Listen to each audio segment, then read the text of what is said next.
안녕하세요. 오늘 이렇게 코로나에도 불구하고 많은 분들께서 이 세션에 참석해 주셔서 대단히 감사드립니다. 저는 이 보안 관제를 지탱하는 기술을 소개해 드릴 로그프레소의 양봉렬입니다. 저는 대략 2005년부터 이 보안 관제 시스템을 개발을 해왔는데요.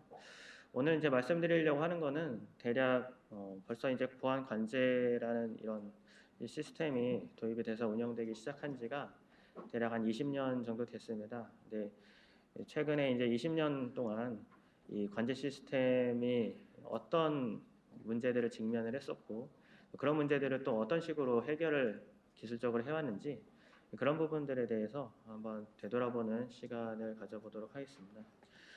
사실 이제 초창기 시스템들 같은 경우는 아까 앞에 보셨던 것처럼 대부분 이제 유닉스 기반으로 돌아가기도 했었고요. 대부분은 이제 우리가 원본 로그들을 받으면 그것들을 이제 표준 정규화한다는 그런 과정들을 거쳐서 이제 i3 파일이라든지 아니면 이제 관계형 데이터베이스에다가 저장을 했었습니다. 이제 그렇게 했을 때 사실 문제가 되는 부분들이 우리가 이제 비트리 기반의 데이터 구조로 해서 대부분 관계형 데이터베이스들이 이제 구성이 되어 있는데요. 이것들이 이제 예를 들어서 지금 모양을 보시면 최상단에 이런 루트부터 쭉 데이터를 액세스하기 위해서 내려가는데 보통은 데이터를 이제 새로 추가를 한다라고 하면 페이지별로 여유 공간에다가 이제 데이터를 쓰게 됩니다.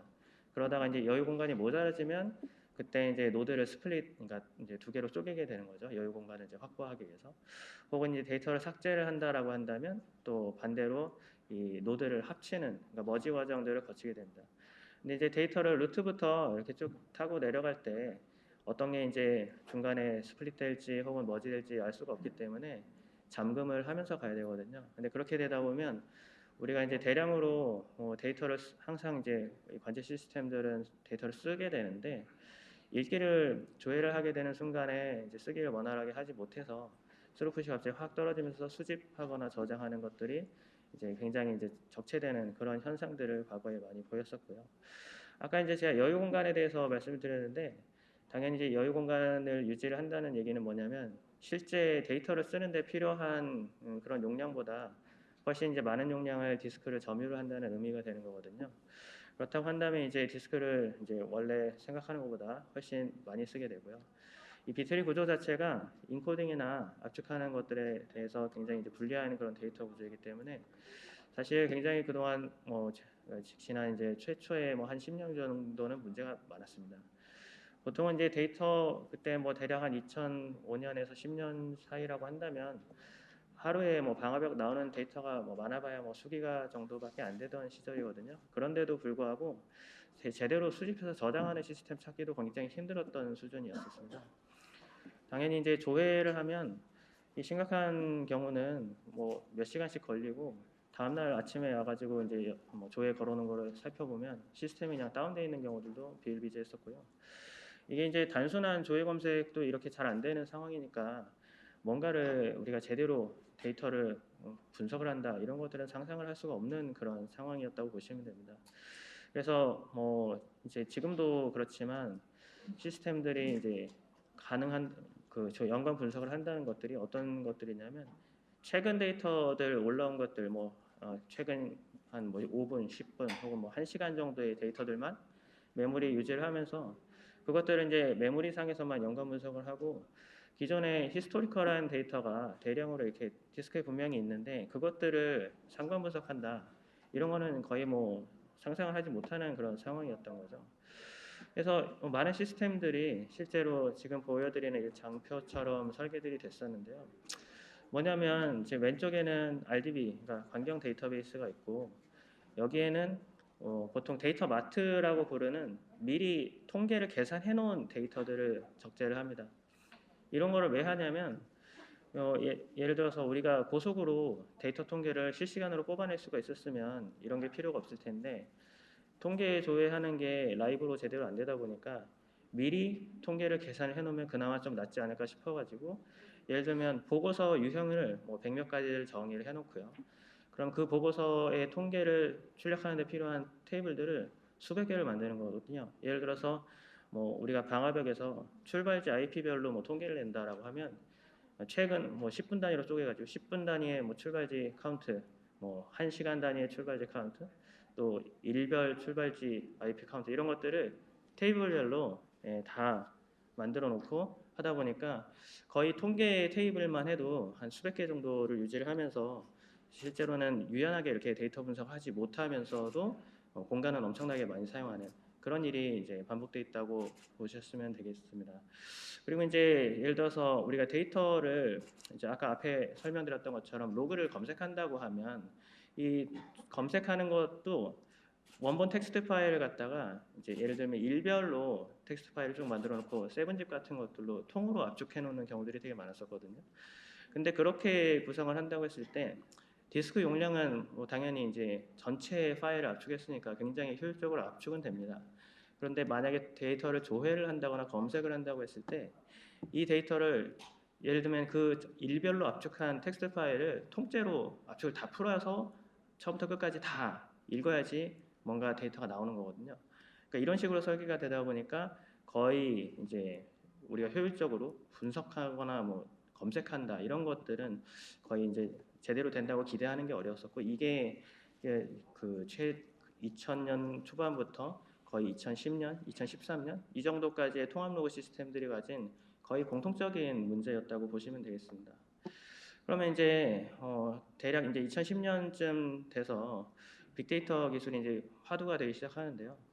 오픈 소스로 해서 뭐 예를 들면 루신이나 하둡 같은 그런 오픈 소스 빅데이터 기술들이 이제 대중적으로 좀 알려지기 시작을 했습니다. 물론 구현 자체는 훨씬 이제 오래되긴 했지만 실제 이제 국내에서 이 기술이 퍼지기 시작한 건 대략 2010년 정도라고 보시면 될 것 같고요.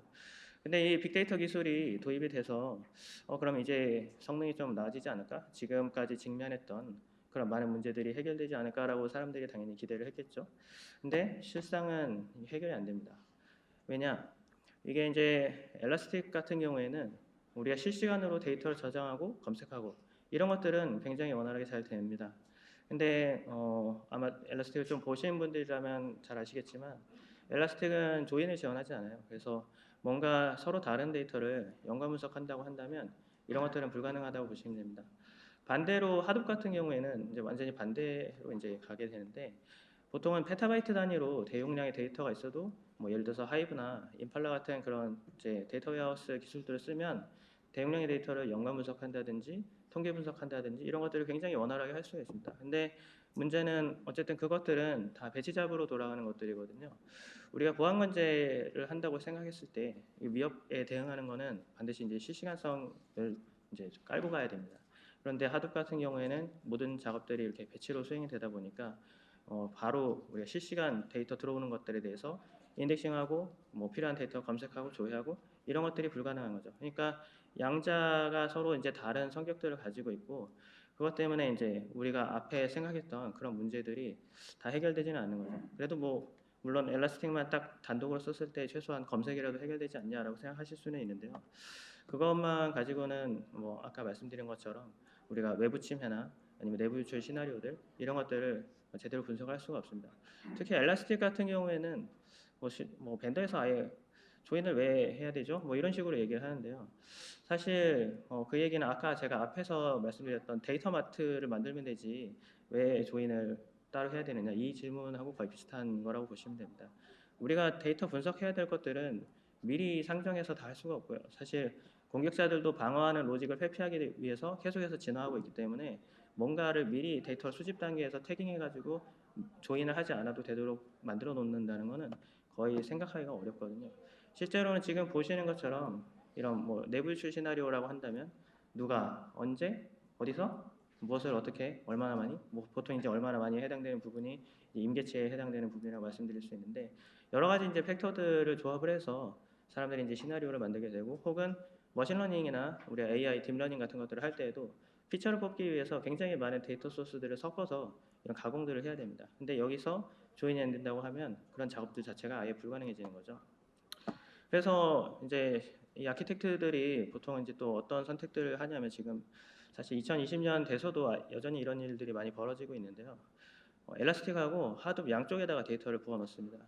이게 이제 뭐 이렇게 생각할 수 있는 거죠. 뭐 검색은 실시간으로 엘라스틱에서 하고 데이터 통계나 연관 분석 같은 것들은 뭐 하드웨어에다가 집어넣은 상태에서 배치로 뭐 특정한 시간마다 돌려가지고 뽑아내면 되지라고 생각할 수는 있는데 일단은 디스크에다가 2배로 저장하는 건 차치하고 이가 데이터 들어가는 게 타이밍부터가 다르기 때문에 정합상이라든지 시스템 구성 자체도 엄청나게 복잡해지고 장애 포인트나 이런 것들이 이제 지금 굉장히 증가하게 되는 겁니다.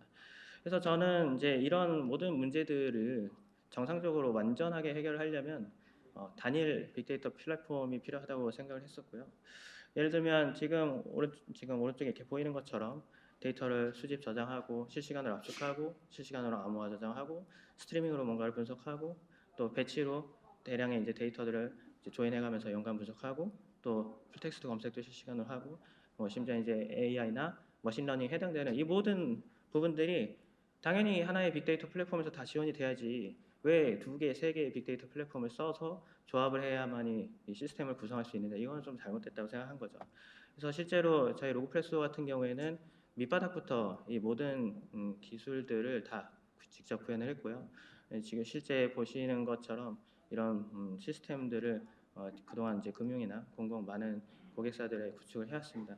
그래서 어떤 기술들이 실제 이런 관제 시스템에 녹아져 있는지에 대해서 좀 설명을 드릴 텐데요. 우리가 이제 대표적으로 기존의 이제 레거시 시스템들 같은 경우에는 지금 왼쪽에 보이는 3가지 포인트에서 대부분 문제를 갖고 있습니다. 하나는 프로세스를 불필요하게 이제 많이 쪼개는 경향들이 있거든요. 사실 이게 이 시스템 아키텍처가 약간 개발팀의 구조를 따라가는 경향들이 있긴 있어서 이걸 개발팀 이제 인원들의 구성에 따라서 프로세스 같은 것들을 쪼개는 경우들이 많은데 이게 빅데이터에서 가장 중요한 건 사실 I/O입니다.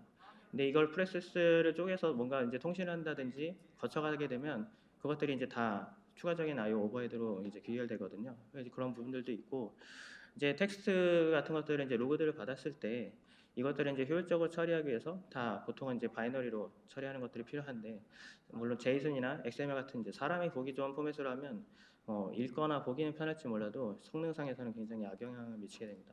또 이제 우리가 요새 이제 사용한 서버들 코어가 10개 이상 아닌 서버들 보기가 사실 이제는 힘들지 않습니까? 그래서 이런 시스템의 퍼포먼스를 최대한으로 끌어내려면 이제 멀티코어 시스템 상에서 우리가 이제 이 멀티스레딩 하는 것들을 굉장히 극대화하는 게 필요한데 초반에 설계할 때부터 이 모든 부분들을 주의 깊게 설계를 안 하면 아까 지금 앞에 제가 비트리 말씀드렸던 것처럼 락 같은 문제들 때문에 멀티스레드가 동작하는 것처럼 보여도 실제로는 시스템 퍼포먼스가 병렬로 최대로 끌어내지 못하는 그런 상황들이 벌어지게 됩니다. 그래서 이런 모든 부분들을 잘 고려해서 시스템 디자인을 해야 실제로 빅데이터 플랫폼이 제대로 이제 성능을 뽑아낼 수 있다라고 말씀드릴 수가 있고요.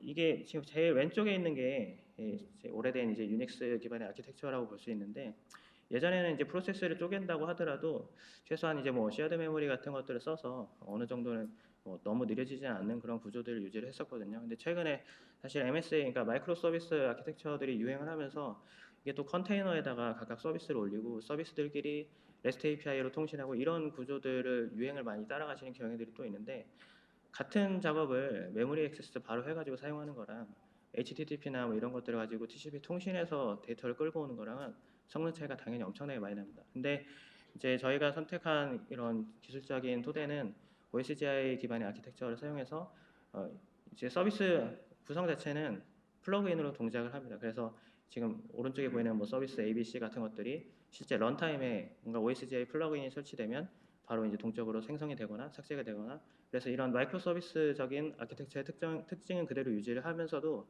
이게 다 동일한 JVM 프로세스 내에서 동작을 하면서 굉장히 고성능을 뽑아내도록 그렇게 기반 구조가 설계가 되어 있고요.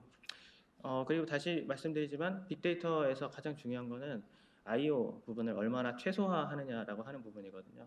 이거는 뭐냐면 이제 쿼리를 실행하는 이런 마스터에서 뭔가 분산 쿼리를 한다고 했을 때 데이터를 이 로직 부분으로 전송해서는 원하는 속도를 낼 수가 없습니다. 예를 들어서 머신이 3대가 있고 여기에 각각 뭐 1테라씩 데이터가 있는데 이거를 전부 다 이제 쿼리를 요청하는 쪽 마스터 쪽으로 3테라바이트를 전송을 하면 당연히 쿼리 끝나지가 않겠죠. 그거는 데이터 전송하다가 거의 뭐 시간 다 간다고 볼 수 있고요.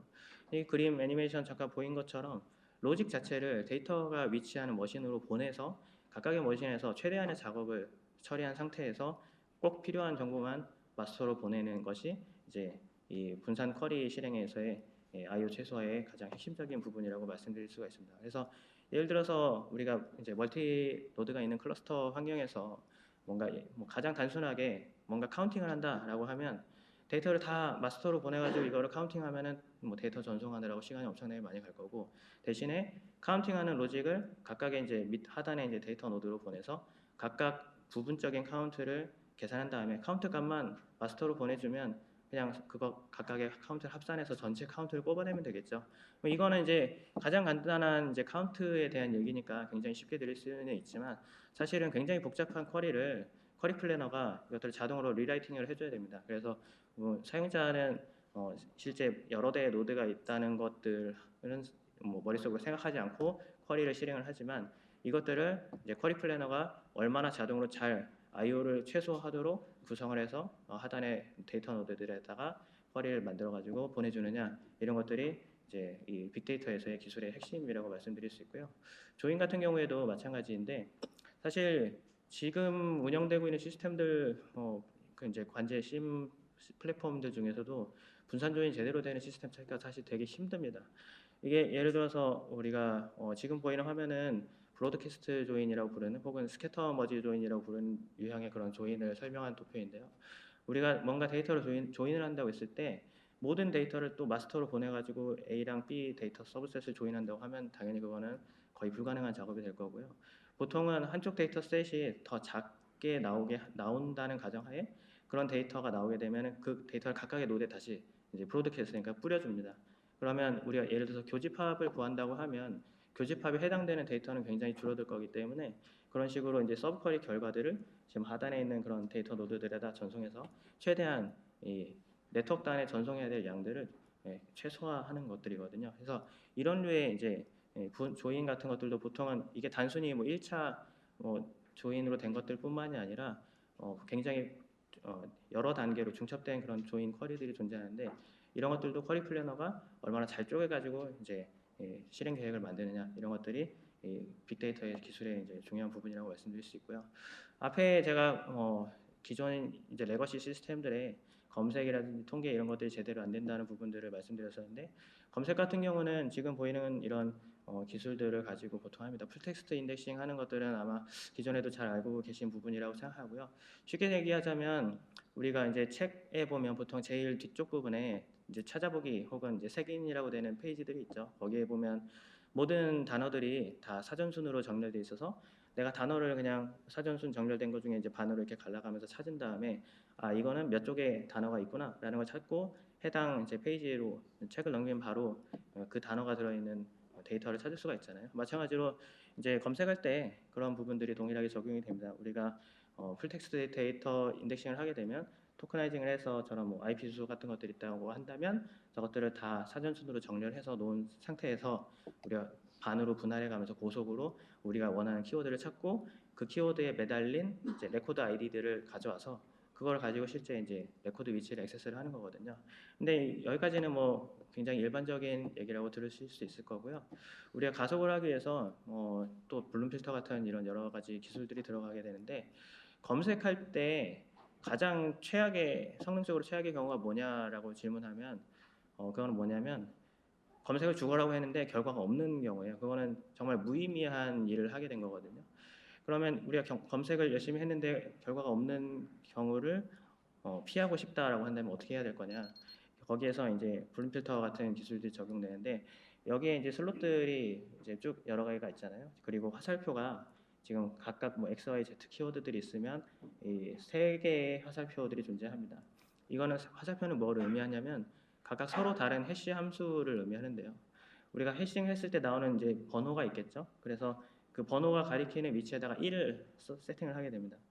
그렇게 하게 되면 이제 우리 검색을 할 때 예를 들어서 X를 이제 세 가지의 해시 함수로 해싱해서 나온 슬롯들이 모두 1이라고 돼 있으면 X라는 키워드가 존재하는구나, 이렇게 이제 판단을 하게 되는 건데요. 이게 이제 해싱을 하다 보면 당연히 이제 슬롯 번호가 충돌하는 경우가 있을 테니까 원래는 X가 세팅한 위치에 Y도 덮어쓰는 경우들도 분명히 있긴 있을 겁니다. 근데 그런에도 불구하고 이 기술이 이제 의미 있는 거는 뭐냐면 하나라도 0이면 확실히 없다는 거는 보장을 할 수 있고요. 겹쳐져 있으니까 분명히 있다고 했는데 없을 확률은 있고 없다고 했으면 반드시 없는 거거든요. 그게 이제 블룸 필터의 특성인데 이 특성을 이용을 하면 뭐가 가능해지냐면 이제 대량의 데이터들이 있는 구간에서 내가 검색을 할 때 특정 키워드가 없는 구간을 완전히 건너뛸 수가 있게 됩니다. 그래서 이런 특성들을 이용해서 우리가 대용량의 장기간 데이터가 있을 때 굉장히 빠르게 검색을 해나갈 수 있다라고 보시면 되고요. 압축 같은 것들도 I/O를 최소화하는 데 있어서 굉장히 중요한 팩터입니다. 근데 뭐 당연히 디스크 저장할 때 압축 저장해야 된다는 거는 뭐 상식적인 부분이겠고요. 중요한 부분은 네트워크 전송을 한다든지 아니면 데이터 캐싱을 할 때 모든 부분에서 압축 기술을 적극적으로 사용하는 게 이 디스크 성능 아니지 그 빅데이터 시스템의 성능을 극대화하는 그런 부분들이거든요. 그래서 로그프레소 같은 경우에는 예를 들어서 에이전트가 서버로 데이터를 보낸다, 혹은 쿼리 결과를 서버에서 클라이언트 쪽으로 보낸다. 이런 모든 그 전송 구간에 있어서 압축 기술을 최대한으로 적용하고 있기 때문에 굉장히 최적의 성능을 뽑아내고 있다고 말씀드릴 수가 있고요. 통계를 분석하는 부분에 있어서도 이제 스키마리스 컬럼 스토리지라고 하는 이런 기술들이 굉장히 중요한 역할을 합니다. 뭐냐면 예를 들어서 왼쪽에 보이는 저 가로로 펼쳐져 있는 박스들이 전통적인 OLTP 시스템들이라고 말씀드릴 수 있는데요. 저런 형태는 뭐냐면 기존에 이제 오라클이나 이런 오래된 시스템들 같은 경우에 뭐 이름, 나이, 성별 뭐 이렇게 쭉 저장을 한다고 하면 이름, 나이, 성별을 가로로 그냥 쭉 배열해가면서 쓴다고 보시면 됩니다. 근데 이렇게 된 상태에서 우리가 예를 들어서 뭐 나이에 대한 평균을 계산한다고 했을 때 사실 앞에 이름, 나이는 건너뛰고 그러니까 이름은 건너뛰고 나이만 뽑아내고 성별은 또 건너뛰고 이런 식으로 불필요한 작업들을 계속 반복해야 되거든요. 오른쪽에 있는 것처럼 이게 열별로 만약에 데이터가 이게 잘 집중이 돼 있으면 굉장히 효율적으로 처리할 수 있습니다. 예를 들면 데이터가 뭐 3건이 있다고 했을 때 이름 있고 나이 있고 그 다음에 성별 이런 식으로 데이터가 있게 되면 우리가 딱 나이에 대한 쿼리를 해야 될 때 평균을 쿼리를 해야 될 때 나이에 해당되는 정확히 그 데이터 위치만 읽어와서 거기에 대한 데이터 처리만 하면 되기 때문에 I/O 하는 데 있어서도 굉장히 이득을 얻을 수 있고 또 CPU에서 처리할 때도 이 데이터들이 다 밀집해 있기 때문에 캐시의 효과들을 굉장히 강하게 받을 수 있거든요. 그래서 그런 기술들이 이제 컬럼 스토리지 엔진이라고 우리가 보통 표현을 하는데 대용량으로 데이터를 통계 분석할 때 굉장히 강력한 힘을 발휘를 합니다. 그리고 오른쪽에 있는 그런 벡터화 실행 엔진 같은 경우에는 어떤 것들이냐면 예를 들어서 덧셈을 한다고 했을 때 이것들을 각각의 건별로 하나하나 계산하면 예를 들어서 4건이 있다고 하면은 4번의 이제 사이클이 필요하겠죠. 근데 이제 요새는 AVX 같은 인스트럭션 세트가 다 재원 CPU에 들어가 있기 때문에 이게 벡터 단위로 연산하게 되면 예를 들어서 4개의 건을 더하는데 원 사이클의 작업을 다 완료를 할 수 있게 됩니다. 그래서 이런 것들이 급도로 이제 성능들을 향상을 시키기 때문에 이런 기술들이 다 조합이 되게 되면 기존의 OLTP 기반의 그런 시스템들에 대비해서 대략 100배 이상의 그런 분석 성능들을 뽑아내게 됩니다. 그래서 예전에는 아까 뭐 제가 데이터 마트 통계 테이블을 갖다가 뭐 수백 개씩 만들었다고 말씀드렸는데 이제는 그런 것들이 아예 필요가 없다는 거죠. 그래서 라이브 데이터를 대상으로 해서 굉장히 성능 같은 것들을 유지하면서도 고속으로 내가 원하는 데이터를 드릴다운 해가면서 분석을 할 수 있다. 이런 것들이 지금 말씀드리는 이런 컬럼 스토리지 그리고 벡터화된 그런 실행 엔진들의 기술들을 가지고 구현이 됐다는 말씀을 드릴 수 있고요. 여기에 더해서 하나가 더 들어가는데 이제 쿼리 컴파일하는 그런 기술들이 들어갑니다. 뭐냐면 이제 아마 여러분들도 이런 자바 옛날에 느렸다는 얘기를 많이 들으셨을 것 같은데요. 자바 같은 경우에도 초창기에는 인터프리트하는 방식으로 이 동작을 했었습니다. 바이트 코드를 읽어드려서 그게 이제 자바 이제 가상 머신이 일일이 이제 다 실행을 해석하면서 실행을 했었기 때문에 굉장히 느렸었는데 이게 최근에는 뭐 C로 만든 그런 프로그램 대비해서도 그렇게 느리지가 않다라고 보게 된 게 자바가 이제 저스트 인 타임 컴파일을 해서 머신 코드를 네이티브 코드를 다 만들어내기 때문에 거의 비등비등한 속도가 나오게 된 거거든요. 근데 이게 데이터베이스에서도 똑같이 적용이 됩니다.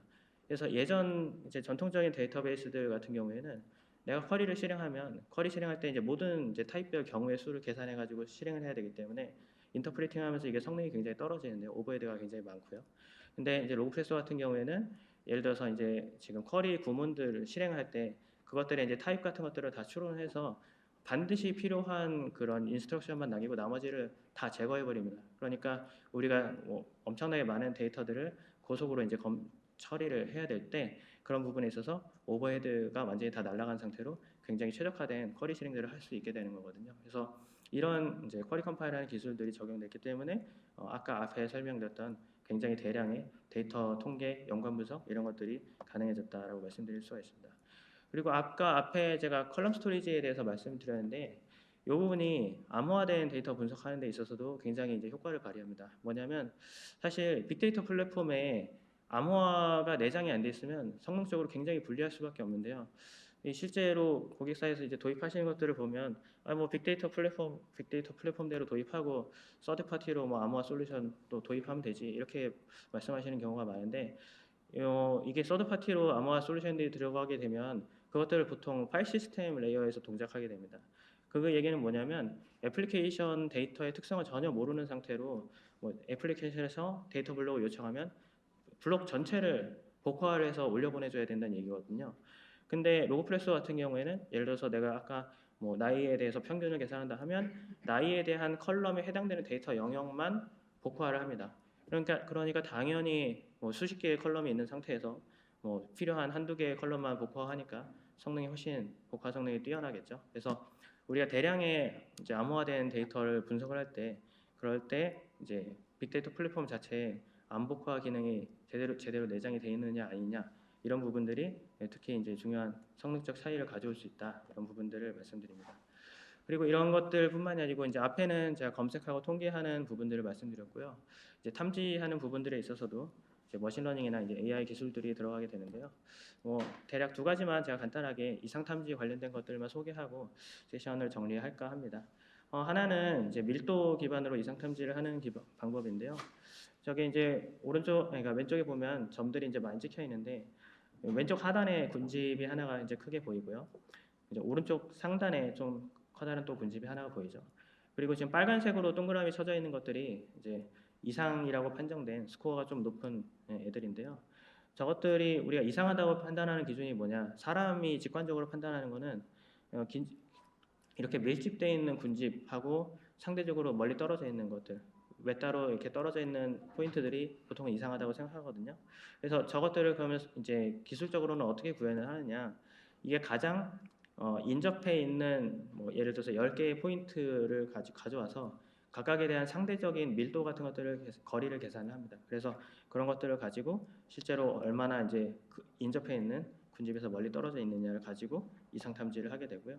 이거를 이제 반대로 이제 공간을 분할하는 횟수를 가지고 이상 탐지를 또 하는 방법이 있는데요. 지금 배경에 보면 녹색 점들이 많이 찍혀 있고 이걸 이제 박스들이 또 많이 쳐져 있는 걸 보실 수가 있습니다.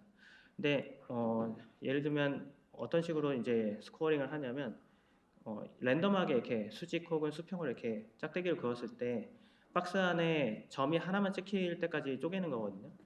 근데 이렇게 생각할 수 있는 거죠. 예를 들어서 바깥쪽에 있는 점 같은 경우는 우리가 한 번만 선을 그어도 쉽게 이 영역 하나에 점 하나를 가둘 수가 있습니다.